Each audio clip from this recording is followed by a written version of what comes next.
Next on BYUSN, defensive domination and offensive question marks after a shutout win over Sam Houston. Which is the bigger deal, 14 points scored or 0 allowed? ESPN's Trevor Matich on his Game 1 takeaways, plus the offensive line. And men's hoop signs top 50 recruit Marcus Adams. Welcome to BYU Sports Nation, presented by the BYU Store, official outfitter of BYU fans everywhere. It is Labor Day. Hope you're enjoying your holiday. Monday, September 4th, 2023. I am Spencer Linton, alongside a man who I have been sitting at some type of desk with for a decade now doing this show. Dude, so... Jaron Jordan is his name. Hi. Or Jerome, whatever. September 2nd, 2013, Labor Day, we started this program. This is our 10th anniversary show. After just a wonderful weekend of BYU football. The over-under was 10 shows. So the fact that we've made it 10 years, sincerely thank you to you and Michael Miner and Ben Bagley and Junior and everyone associated with this program. You, the viewer, for making sure that it's still a show because you watch or listen. Really appreciate it. And it's awesome to have this with you. We are part of Cougar Nation, and it was called BYU Sports Nation on purpose, right? Because it's a countrywide, worldwide thing. And so it's been awesome, man. 10 years, I can't believe it. We've had some fun moments, some weird moments, some crying moments, some, you've lost your dad and I've lost my stepdad in this time. Like, we've had some real human experiences together and as a crew and as a fan base. So we've seen BYU go into the Big 12. We've seen them snap the win streak against Utah. I've jumped in a pool in Vegas to shave my head. Like, we've had some crazy, we've had Mo Longy. We've had like a million crazy things. And, to 10 more years of this program. Yeah. Later in the show, we'll have a little montage of some fun moments and whatnot. But today is not about that, Spence. No. Today is about a football game where BYU didn't score enough points. And they didn't allow any points either. So we'll break it down. What a decade it's been. Hey, I tell you what, though, at least this show we're doing after a BYU win, because after the first show, we followed up that glorious loss against Virginia. Yeah. That one was terrible. Oh, my God. Hey, by the way, some trivia. If any of you know, tweet at me or post at me on X our guest lineup for that first show. Can you tell me the guest lineup for the very first show on September 2nd, 2013? If you can successfully, maybe we'll send you a little something. If you get 2 of the 3, by the way, you can go to BYU Radio and listen to this program. Yeah, Scroll there you go. Yeah. All rise and shout. Let's get to a loaded edition of What's Trending. And the first time that the Cougars have shut out an FBS opponent in 11 years. I've seen this offense be explosive before, and so that's the goal now, and to try to make sure that we can do it next week. What's Trending, presented by Feastbox, donating 10% of every order to Full of Hope, a charitable organization that feeds hungry families. BYU beats Sam Houston 14-0 in a game that had been 11 years in the making. First shutout over an FBS opponent that you just heard from the announcers in Saturday night's game. BYU hasn't done it in more than a decade, Jeremy. Like, we have never seen BYU football shut out a team in 10 years of this program, at least an FBS opponent. Yeah. An FBS we saw Savannah State. Okay, so this is a new thing for our show at the FBS level. But what's the bigger deal? That BYU pitched the shutout, or that the Cougar offense, which we thought was going to be pretty solid, high-powered, only scored 14 points? We're going to talk about how awesome the defense was, but we have to address the bigger deal, which is the 14 points. We certainly expected BYU to be better. Here's Kalani Sitake to start things off on the offensive struggles with you after the game. They had a really good game plan, and so a lot of teams are probably going to do what they did. So we need to find ways to get points on the board and find explosive plays, and that's what we're usually good at. We got to get some guys healed up and get some experience back on the field, and then capitalize and make opportunities for us to have success. I think we had some 50-50 balls that were up there, and maybe there's some times that we could have taken a little bit of conservative route on the check downs, let our guys make plays. But I felt like overall there was just not there was not a rhythm going. There was not a rhythm to the tune of 257 yards. 3.8 yards per play, 3.3 yards per rush, 4.4 yards per pass. This was not good. But the good news in this conversation is this. I looked back at how many games has BYU scored less than 20, meaning 19 or fewer, and actually won that game. It's rare. BYU's lost the last 18 straight in this situation, which brings us to our stat of the day. It's the BYU Sports Nation stat of the day. Before Saturday, BYU had lost 18 straight when scoring less than 20. You have to go back to the Kalani Sitake debut against game Arizona in 2016. Wow. So typically in this situation, when BYU doesn't score this much, they don't win. So that was the good news. Now, you can say, well, it's Sam Houston. Yeah. I'm not discrediting Sam Houston in anything in this conversation, but I don't really care that they were top 20 in FCS stuff. BYU needs to be better on offense, and Keaton Slovis said as much to you after the game. Yeah, we'll have to watch the film. I think there were a lot of third down conversions that were called back because of penalties. We're shooting ourselves in the foot a lot. And then obviously getting in third and long because of those penalties, it makes it tough. Got to be better on first down. I thought we ran the ball better in the second half, but that also helps us get us head the sticks. And then, a lot of down the field shots. We just got to find a way to connect on them. Between me and the receivers, got to find a way, and it'll be there. We're not worried.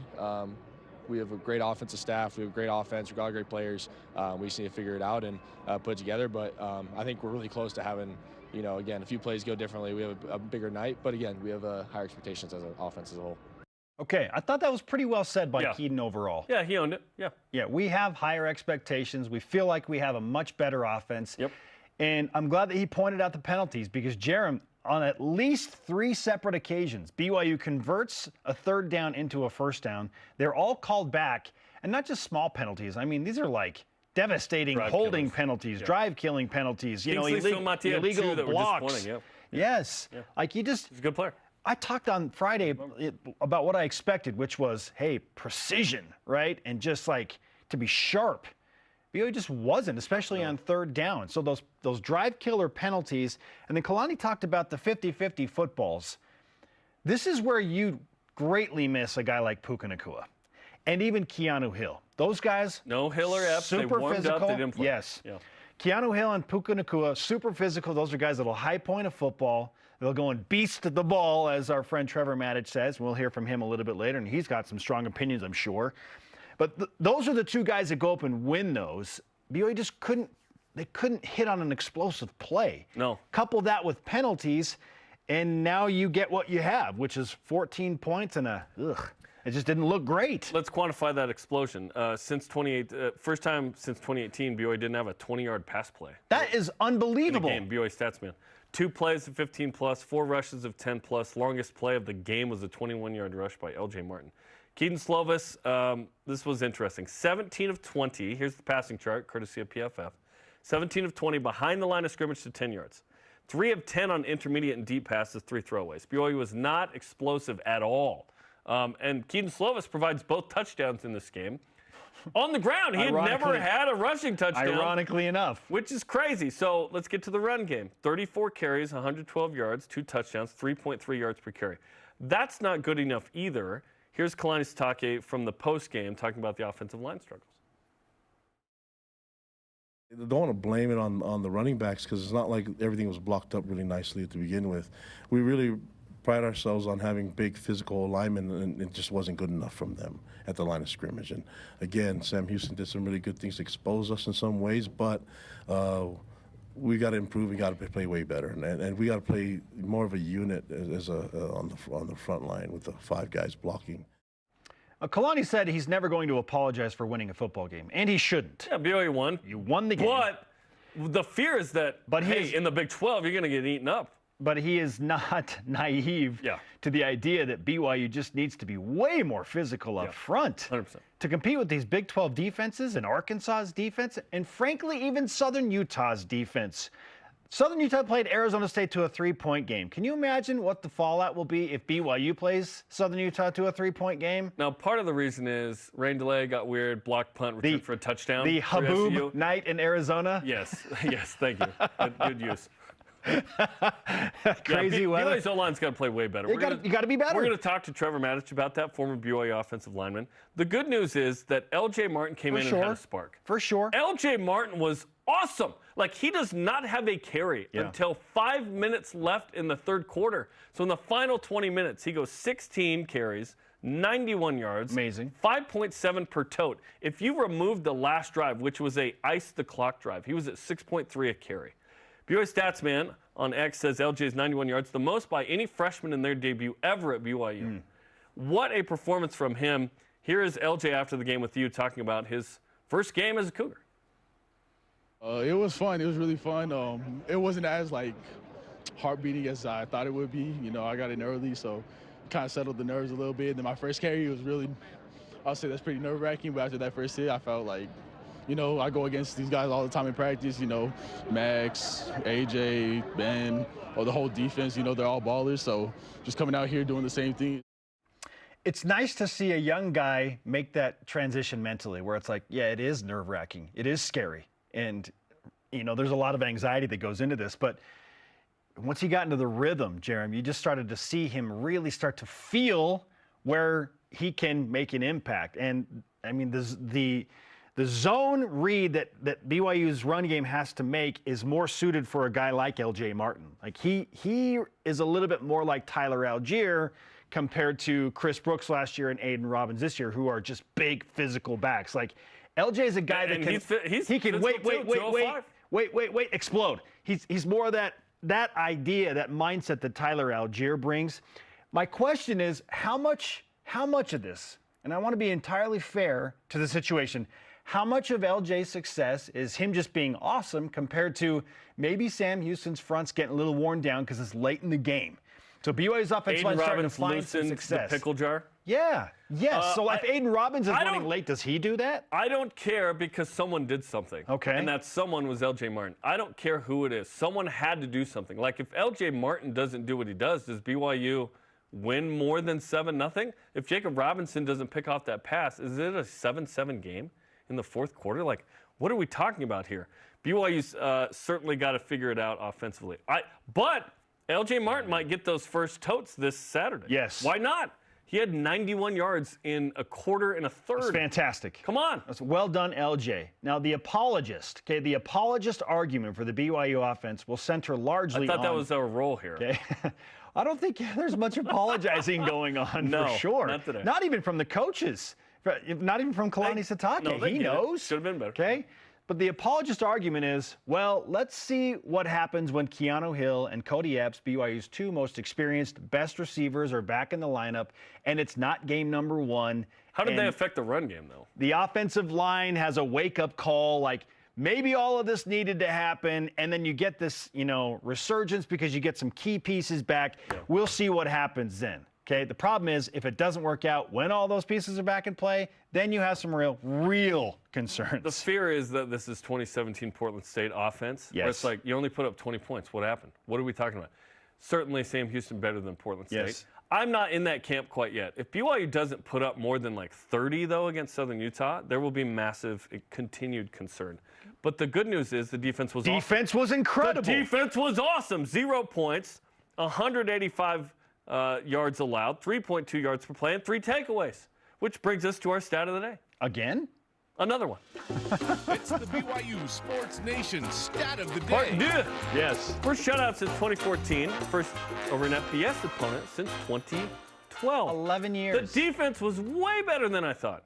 I was hoping for less than 17 or less. Give up a donut, man. Jacob Robinson, a huge part of that. That's great. Not surprisingly, the highest graded defensive player, according to Pro Football Focus. 90. What he did. That's a great score. And the pick at the goal line, oh my gosh. I mean, in some ways, it saved the game because if Sam Houston scores there, Jerem, then it starts to get really weird. Oh, it would have been weird before that. Then it gets super weird. I would argue it was weird the whole game.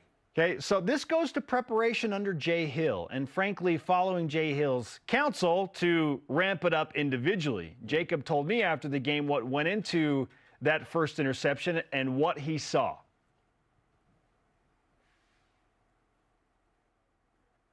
I think the coaches helped us prepare really well. Shout out to Coach Guilford, shout out to Jay Hill, everyone else. They prepared us well. We knew what was coming, so just trusted everything they were telling us. Yeah, and to add to that, Jerem, so he says, I watched that last night. I watched that play in that formation last night, so I knew what was coming. And then the play that he makes is tremendous. It's not just that he reads it. He grabs the ball to the air, which took some skill, but he doesn't drop it when he bangs into the ground.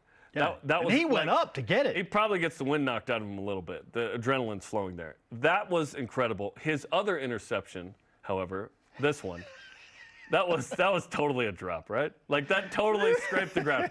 We'll talk about it a little later. Jacob Robinson was amazing. Eddie Heckard was fantastic. Yes. Just bowled the guy over, had a late pick, right? Malik Moore should have had a pick too. And then you get to Ryan Rico. Let's just talk about the fake punt first, okay? Get it out of the way. That's not on Rico. Get it out of the way. That is such a terrible call. What are we doing?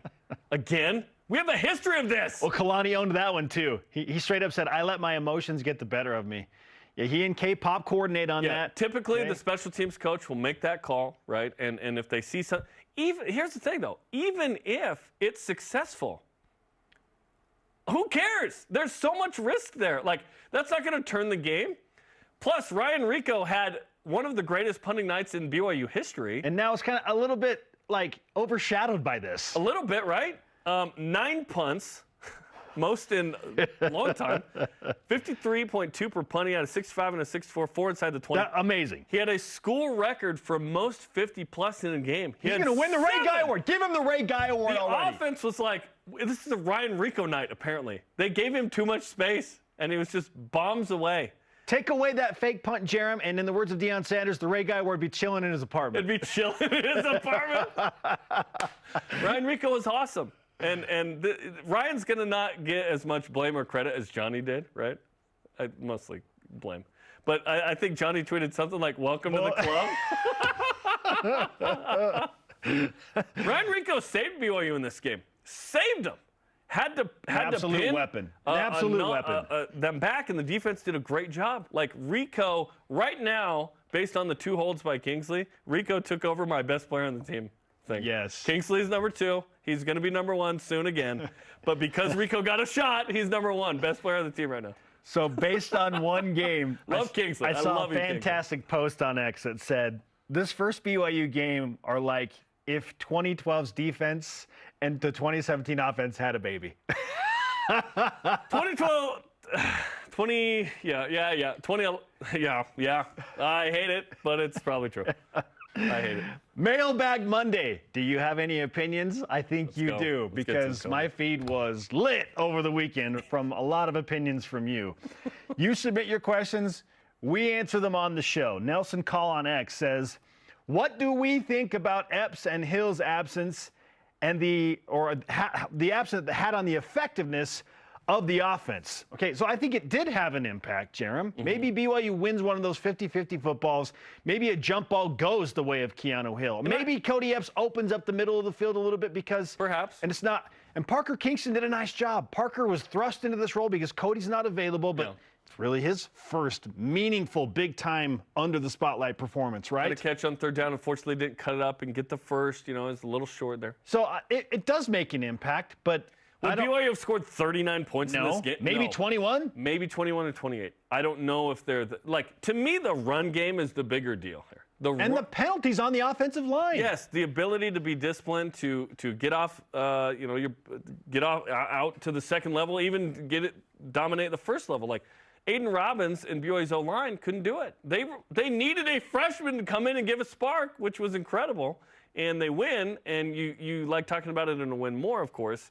Certainly a lot to figure out against Southern Utah. BYU's got to play very well against Southern Utah to sort of appease the murmuring that's happening right now with the offense specifically. All right, more of your mailbag questions on the way. A bunch of you are asking, did Aaron Roderick hold back on purpose? Did he not show because he's waiting to unleash the playbook later?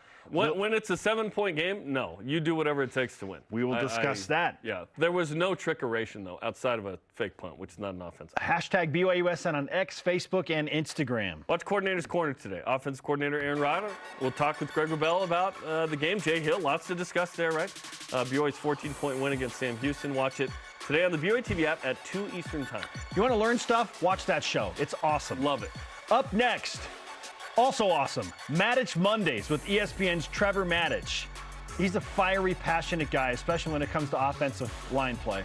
So I'm excited for you all to hear out what he thinks about BYU's offensive line and their performance against Sam Houston. This is BYU Sports Nation. BYU Sports Nation is sponsored by Feastbox Global Grill, a unique dining experience featuring Texas, Hawaiian, and Korean meats. Time to feast. Utah is a special place. Our communities, the people, the history. There is no place quite like Utah. At Siegfried and Jensen, we're honored to say that we are from Utah. We live here, work here, and when someone is injured, we're proud to say we've helped a neighbor when they've needed it most. We know Utah. At Siegfried and Jensen, we're here for you. Learn more at siegfriedandjensen.com. BYU Food to Go's convenient location at 2191 North Canyon Road in Provo makes bringing popular BYU foods to your next event easy. Everything's ready when you need it at the drive and load pickup. You drive in and they load no matter the weather. And stop in the on-site creamery for great BYU chocolate milk and ice cream. BYU Food to Go, bringing campus to your table. Call for details, 801-422-5001. If you're looking to build your brand awareness and increase market share as BYU moves into the Big 12, this is the place, BYU Athletics.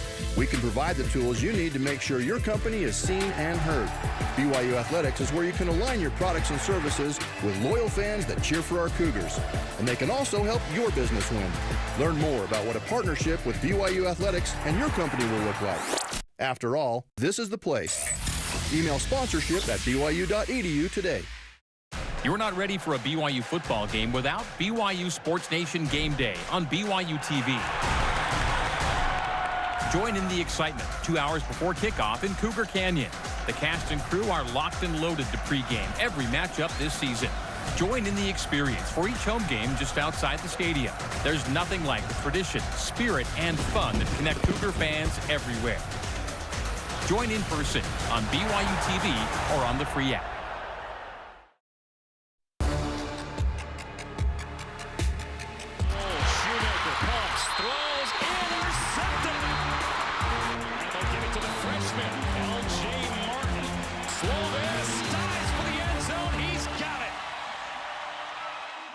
Defense wins the night. That is for sure in game number 1 for BYU football. First shutout over an FBS opponent since 2012. 11 years. We are live in Studio B. This is your day-to-day BYU Sports play-by-play. I am Spencer Linton alongside Jerem Jordan. You know the drill on a Monday, even on a Labor Day, a holiday. ESPN's Trevor Matich is joining us for a loaded Matich Monday because college football and BYU football, more importantly, are underway. Trevor, happy Monday. Hope you're enjoying your Labor Day after a full weekend of college football. How are you feeling after watching not just BYU, but getting your first taste of the real deal here in week number 1 of college football? What an exciting opening weekend. I mean, Colorado shocks the college football world with that win over TCU. Wyoming shocks the football world, college football world, with that win over Texas Tech. I mean, it was an exciting opening. And BYU's defense was running around, flying around, attacking. All that adds up to an exciting opening weekend. Okay, our primary question in what's trending in the previous block was a bigger deal, a shutout or 14 points by the offense. What do you think? I think they're equally a big deal for opposite reasons. I mean, the defense played like we haven't seen them play in a long time. I mean, whatever was going to happen, they were going to attack, and they did. It's not that they blitzed all the time. They didn't. But when the running backs came towards them, they attacked downhill. They attacked the blockers, where in years past, we saw them sort of wait and catch the blocker and sort of hug up the running back. No, they were attacking. Defensive backs attacked the receivers and attacked the football. You know, so I thought there was a great excitement on the defense, and I thought that was absolutely fantastic. I'm very worried about the offense because the offense was the opposite of attack. I don't mean just, from play calling standpoint. I mean just the way they played, especially the offensive line. It was really disappointing to see how softly the BYU offense played in this game. Trevor, the question is, How do you begin to change something like that, the mentality that goes into that, so that the offense does become more of an attacking mindset? Where do you begin to alter that? In front. The offensive line, for the last several years, has had big, powerful, talented guys who basically sort of stand around. I mean, the offensive line the last couple of years, in my opinion, has been the biggest disappointment on this team, and they will continue to be until they're not. And you can see in this game a continuation of what's been happening, where on a downhill running play, they'd take a step and they'd fit up with the defender they're supposed to block, and they'll push him a little bit, and then the defender will kind of flow, and they'll stop, and they'll watch the play. Really? You know, watch Georgia. Georgia's offensive line, there's one particular play in their opener this last week where it was a bubble screen out to the left, but it was an RPO. So the offensive line was run blocking. And you saw the left tackle and the left guard just drive their men 4 or 5 yards downfield. And then the left guard didn't have anybody to block. So he turned around to see what was happening with the ball carrier, and he was being wrapped up by several defenders with others coming in. So instead of watching the play, he turned around and flew back towards his ball carrier and wiped out a guy that was coming in to add to the pile on top of him. Now, it was during the play, before the whistle. It was a clean and legal hit, but it spoke to a mindset. When you fire off the ball, strike somebody.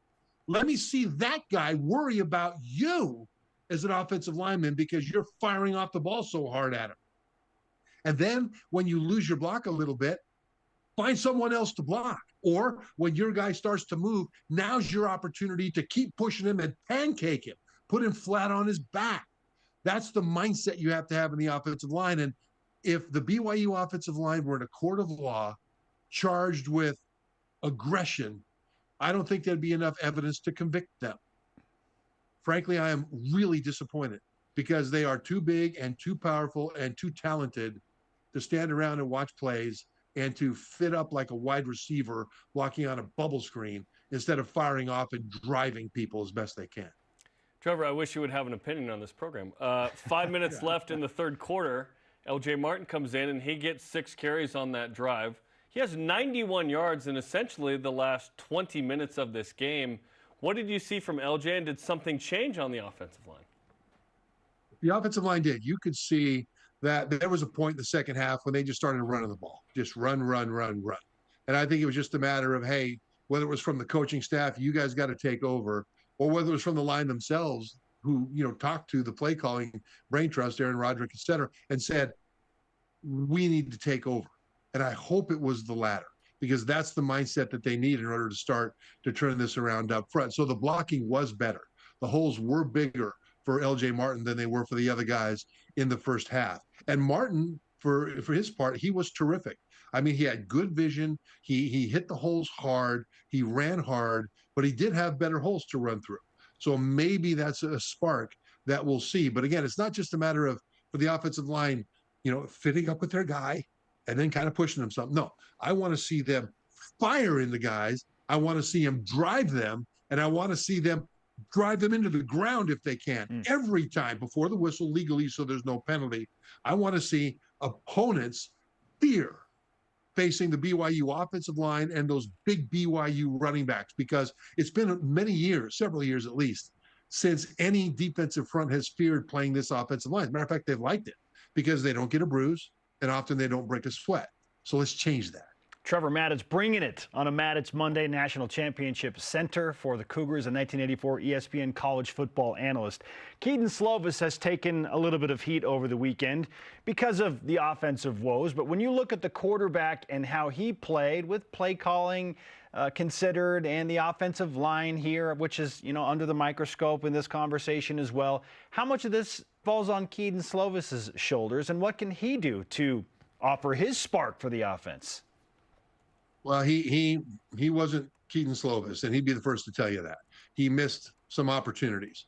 Some of that was that his top 2 receivers were out, and getting used to some of those younger guys in game speed in terms of where they're going to be when he lets that ball fly.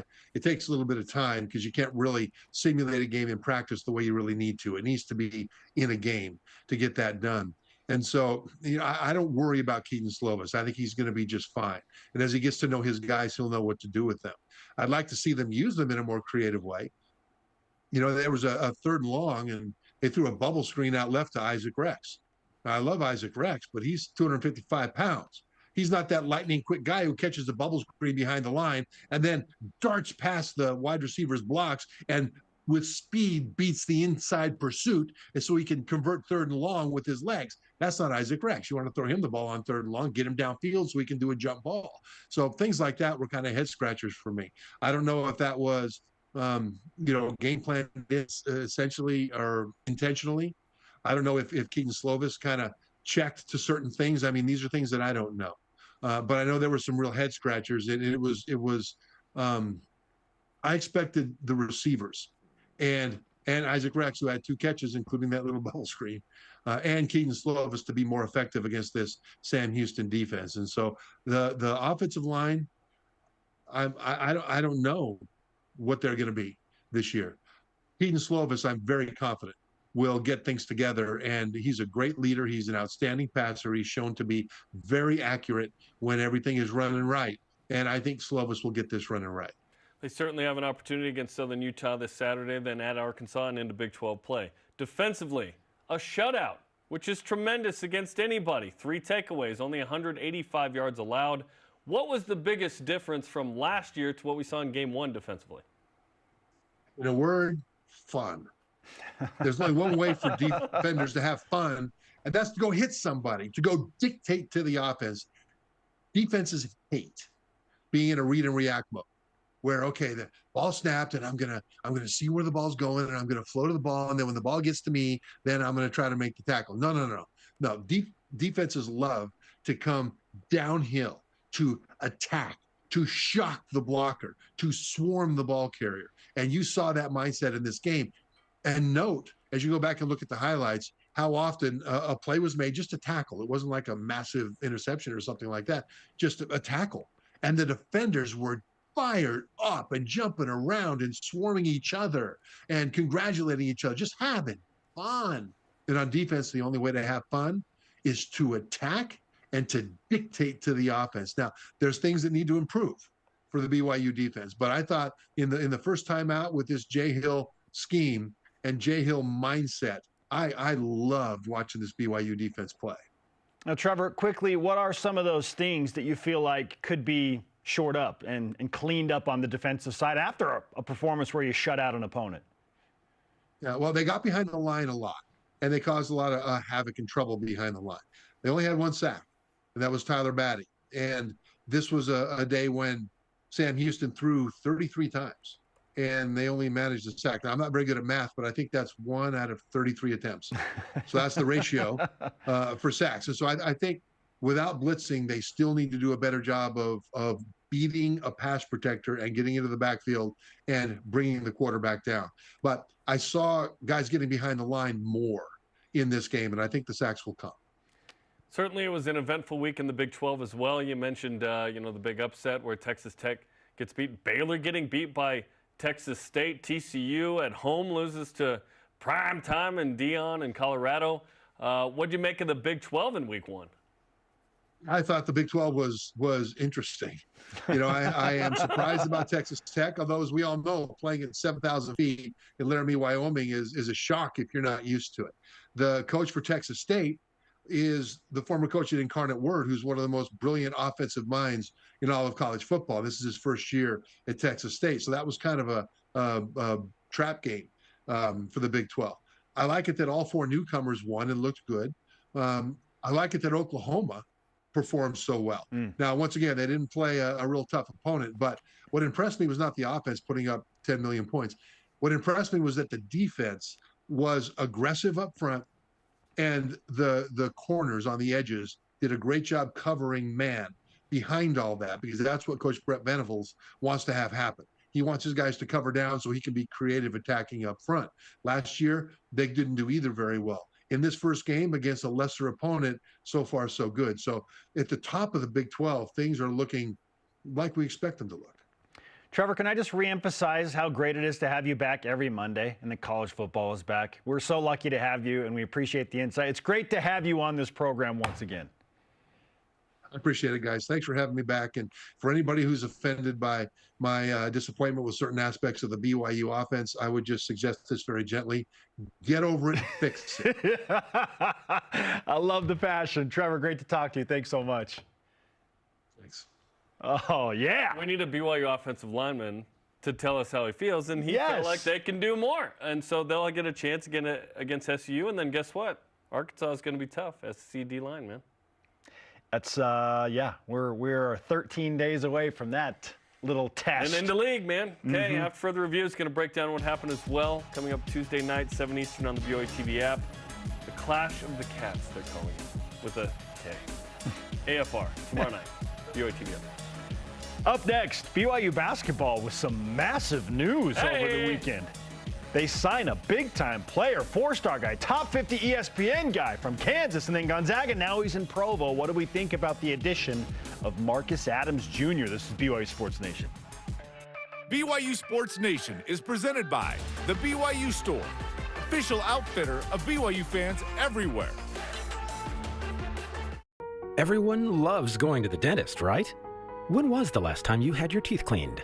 Heart disease, Alzheimer's, stroke, dementia, and other inflammatory health conditions can be linked to periodontitis, a severe stage of gum disease. To help fight against gum disease, have your teeth cleaned regularly by a dentist or hygienist. To review the science behind these findings, go to visityourdentist.org. Dental cleanings are essential for your health. This message is brought to you by the eAssist Dental Health Education Foundation.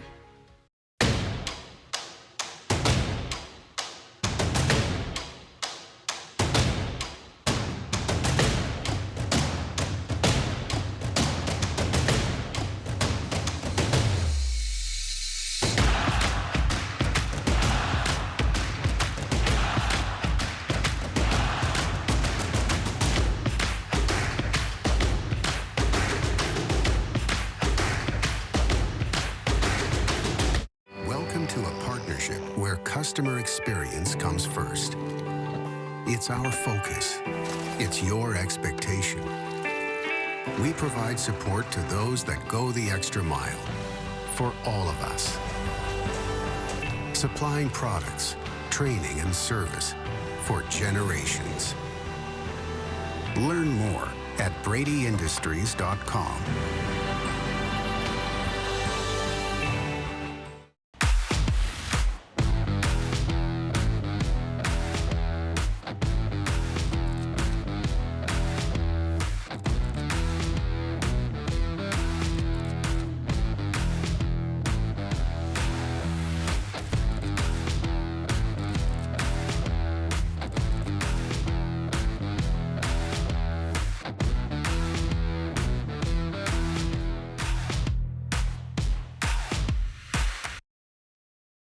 Follow BYU Sports Nation on social media for content throughout the day. Facebook, X, Instagram, YouTube, TikTok, and Thread. If you missed our conversation with Trevor Matich, you should absolutely go back and listen to it. It was full of heated opinions, to say the least. He was hot. Welcome back to Studio B. I am Spencer. He is Jerem.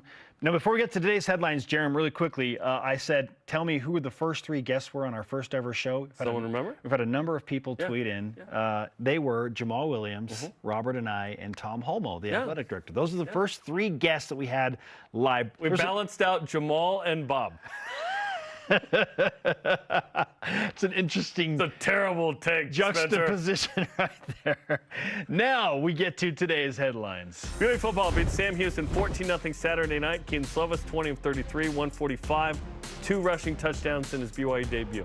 LJ Martin 16 carries for 91 yards, all in the second half. The new-look BYU defense didn't give up a point, allowed 185 yards and had 3 takeaways. The Cougars play Southern Utah Saturday afternoon. How about this news? BYU men's basketball and head coach Mark Pope signed Marcus Adams Jr. Yeah! A 4-star transfer who had a stop at Kansas, then a very brief stop at Gonzaga before ultimately landing in Provo. He has applied for a waiver to be eligible immediately. If he is granted that, this is big time for the Cougars as they push into the Big 12. Number 7 women's soccer beat Utah Valley 6-1, led by 2 goals from EB7. Aaron Bailey Goals from Brecken Mozingo, Ellie Walbrook, Allie Fryer, Ellie Boren. Cougars play at Utah Saturday. And in the top drawer soccer, Docker, what is that? I don't know. Poll this morning. It's presented by Dockers. BYU moves up to number 3. Let's see what United Soccer coaches poll says as well. That's big time, man. Top 3 team. Holy cow. Number 9, BYU women's volleyball sweeps UC Davis in a yawner on Saturday, led by Aaron Livingston's 12 kills. I got out of there Terra Classic. Quick to go to football. Yeah. They made quick work of UC Davis. Whitney Bauer and Whitney McEwen-Laranis were named to the all-tournament team, with libero Kamaile Hiapo honored as the tournament MVP. Well-deserved. Super rare to have a libero win. She is so good, dude. Yeah. So good. Next up for the Cougars, a trip to Pullman, Washington for a showdown with the other Cougars at Washington State's Cougar Classic, beginning with the matchup against Towson on Thursday. Men's tennis fall schedule's out, featuring 7 tournaments across 7 states, starting September 22nd at Air Force, ending November 3rd through the 4th at ACC Future School SMU, all under new head coach Zach Warren. The men's tennis fall schedule out, featuring 7 tournaments. Oh, you just mentioned that. Sorry. Chris Wilcox, I apologize. NFL News has signed with the Los Angeles Chargers practice squad. So that makes 15. So Tomasi Laulile was released by the Denver Broncos. Yes. There are 15 guys on 53-man rosters and then a handful of guys on practice squads. Really solid, Jeremy. Yep. Those are today's headlines. Let's opinionate in the whip. The Cougar Whip Round, presented by Maersk, your e-commerce logistics shipping partner. Tell me how big the news is with Marcus Adams Jr. It depends on if he gets his eligibility or not. If he gets the waiver and he can play this year, then it's big, Jerem, yes, but then it becomes huge if he can play immediately, because BYU needs somebody right now to step in. 2 available scholarships right now. He takes one of those. Hopefully they can utilize that scholarship to have someone play this year. It's huge regardless. He reclassified. He was class 24. He's in 23. To get a guy of this skill is a huge get for BYU men's hoops. Massive. If he can play, even better. Will BYU women's volleyball be the highest-ranked Big 12 team in the AVCA poll this week, because they keep winning and Texas lost? Texas has lost twice now. They played Stanford at home and lost. And so, yes, BYU will be the top-ranked women's volleyball team out of the Big 12 this week. Now, certainly Texas, I would say on paper, is a better team than BYU still. But pretty cool that BYU continues to win and will be the highest-ranked Big 12 team. Yeah, wow. So maybe BYU climbs up to 7 or 8, and then Texas is probably close behind. Yeah, right for behind. sure, right behind. Yep. Navy on Navy on Navy is the uniform choice this week. Okay. Do you like the look? I call it the Kenya Mataluma. I'm okay with it. I'm okay with it. I'd rather have, I don't mind the Navy helmets and the Navy jerseys, but I do like a little bit of contrast. So maybe the white pants I'd throw in there. Or I like Navy helmets, white jerseys, Navy pants. I think that's a clean look. I'm not very picky with this stuff. I think it looks great. I love the variation of it, and I'm excited week to week to see what BYU rolls out. So I'm not overly concerned about it. I think it looks great. And frankly, if BYU dominates Southern Utah and the offense looks better and everything's good, then yeah, great, awesome. I would take points Navy on offense more than any combo. Your buddy and my buddy, all our buddies, Sean Farnham, well known to BYU fans and a well-known fan of Cougar Tales, is featured on the new Cougar Tail bag and wants some NIL money for it, Jerem. He said... He tweeted this during the show. My love of BYU Cougars Cougar Tail is well noted, but use of image on this? Where is my NIL at Jerem Jordan? Sean, why didn't you tweet at Spencer too? Why just me? Sean, next time you come to town for a game, or if you don't, we'll bring you in. We'll come show you how the Cougar Tails are made. You can have all that your heart desires. Yes. Or your stomach. Yeah, the name, image, Sean, likeness love deal. A good Cougar Tail. The NIL deal there is that you just can have as many Cougar Tails as you want. Yeah. Okay. When you're in town and you come, you can get it. Yes. We haven't talked to the powers that be about this at all, but we'll make that happen. Promise. We will make that happen. All right. Okay, tune in to BYU Football with Klein Stockade tomorrow night, 8:30 Eastern on the BYUtv app. As they recap Sam Houston, talk about Southern Utah. You can find free tickets on BYUSN.com. A very busy weekend around the Big 12 with, as we documented in the Trevor Matich interview, a ton of upsets. We'll recap the weekend with our Big 12 Roundup after the break. This is BYU Sports Nation. What happened? What happened in Wyoming? This portion of BYU Sports Nation is presented by Maersk, your e-commerce logistics shipping partner.